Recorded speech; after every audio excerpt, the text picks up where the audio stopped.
Hello everyone, તો આજે આપણે સાઈ કિચનની અંદર બનાવીશું મેથીની ભાજી, સુવા ભાજી અને લીલી ડુંગળીનું શાક.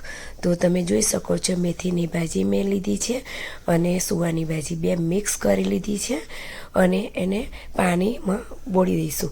હવે લીલી ડુંગળી પણ મેં લઈ લીધી છે અને 5-6 કરી લસણને કટ કરી અને મેં સાઈડ પર મૂક્યું છે. અને એક બટાકો મેં લીધો છે, ધોઈને કાપી અને નાના ટુકડામાં કાપી લીધું.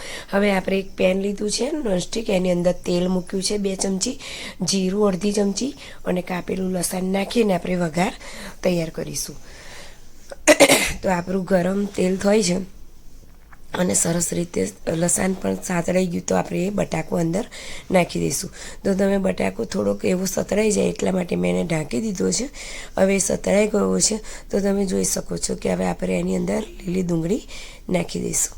તો લીલી ડુંગળી નાખી અને થોડી સોફ્ટ થાય એ માટે આને હલાવી અને થોડીક રીતે સાતળી લઈશું.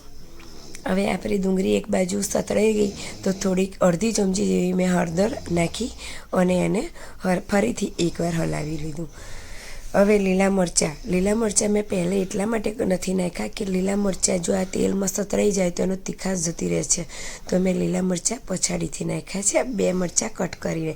હવે 2 ધાણા જીરું, 2 ચમચી ધાણા જીરું પાવડર અને અડધી ચમચી ગરમ મસાલો નાખી અને આપણે ભાજીને ધોઈને જે મૂકી હતી એ ભાજી આપણે એડ કરી લઈશું. સુવા મેથી ભાજી મિક્સ એડ કરી છે. તો તમે જોઈ શકો છો. હવે એને હલાવીને ફરી આપણે એકવાર થોડી વાર ઢાંકી દઈશું અને ઢાંકીને જેવું પાણી રિલીઝ થયું કે તરત જ આપણે એની અંદર મીઠું એડ કરી દીધું. મીઠું એટલા માટે પછી એડ કર્યું કે બધું ભાજીની અંદર એક રસ થઈ જાય, આવી જાય એનો સ્વાદ એટલા માટે. હવે તમે જોઈ શકો છો એને ઢાંકી દીધી તો બધું જ પાણી બળી ગયું ને આપણી ભાજી રેડી થઈ ગઈ છે.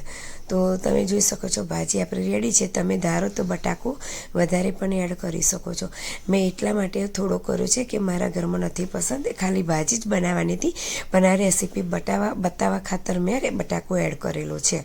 તો તમે જોઈ શકો છો. હવે આપણે બાજુમાં ભાજી તો રેડી થઈ ગઈ છે.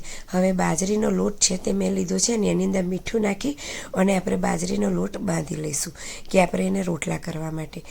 જો તમે હું જે બતાવું છું આ રોટલો મેં લોટ બાંધી લીધો છે, એ હાથની મદદ વડે જે એક રોટલો તૈયાર કરું છું. અને બીજો હું તમને બીજી ટ્રીક છે એવી કે એને વણીને પણ બતાવીશ અને તમને થાબડીને પણ બતાવેલો છે મેં રેસીપીની અંદર. જો તમે મારી રેસીપી તમને ગમે તો તમે મને કમેન્ટ બોક્સમાં કમેન્ટ કરીને કહેજો. જો બાજરીને રોટલા નહીં પણ બાજરીને લોટને આપણે ગરમ પાણીથી બનાવી અને પછી ફુલકા રોટલી હું એની બનાવીને બતાવીશ. જો તમે કમેન્ટ બોક્સમાં કમેન્ટ કરશો તો હું જરૂરથી એ રેસીપી શેર કરીશ. તો રોટલો આપણો નાખ્યો તો લોડીની અંદર તો થઈ ગયો. હવે આપણે એને જો આ થાબડીને આ રીતે થાબડીને પણ એનાથી રોટલા બનાવી શકીએ. જો કોઈને ન ફાવતો હાથ પર તો હવે ત્રીજી ટ્રીક છે કે આ રીતે આપણે એને વણીને પણ રોટલો બનાવી શકીએ છીએ. જો કોઈને ન ફાવતો હોય તો બાજરીનું અટમણ લઈ અને આ રીતે લોટનો અટમણ નાખીને આ રીતે રોટલો તૈયાર થઈ શકે છે. તો તમે જોઈ શકો છો કે મેં બીજો રોટલો અહીં તે વણીને પણ તમને બતાવ્યો. હવે આપણો રોટલો જે મેં શેક્યો હતો તે એક બાજુ શેકાયો હતો, એમને આપણે આ ઠીકનેસ એની આ ટાઈપની જ રવા દેવાની છે રોટલાની, જે આપણે બનાવતા હોય ચૂલા પર એ રીતે. હવે આપણો રોટલો બીજી બાજુ પણ સરસ શેકાઈ ગયો છે. જુઓ એની જાતે જે ફૂલી જશે, એને આપણે કંઈ જ કરવાની જરૂર નથી. તો તમે જુઓ ફૂલીને દડા જેવો થઈ ગયો ને એ બી લોડીની અંદર. કોઈ દિવસ એવું નથી હોતું કે એને કલાડાની જરૂર પડે છે. આ રીતે મેં નોનસ્ટિક તવીની અંદર જ એને બનાવ્યો છે.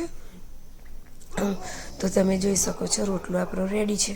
હવે આપણે એને નીચે ઉતારી અને ઘી લગાવી દઈશું. તો અત્યારે શિયાળાનો ટાઈમ છે તો શિયાળામાં તો ભાજી ને રોટલો મેથીની ભાજી હોય, તાંદજાની ભાજી હોય ને મેથી બાજરીનો રોટલો ઘી લગાવીને ખાવામાં બહુ સરસ એવું હોય છે, લાગતું હોય છે. તો બધા જ ઉપયોગ કરે છે આ રીતે. તો તમે પણ કરશો.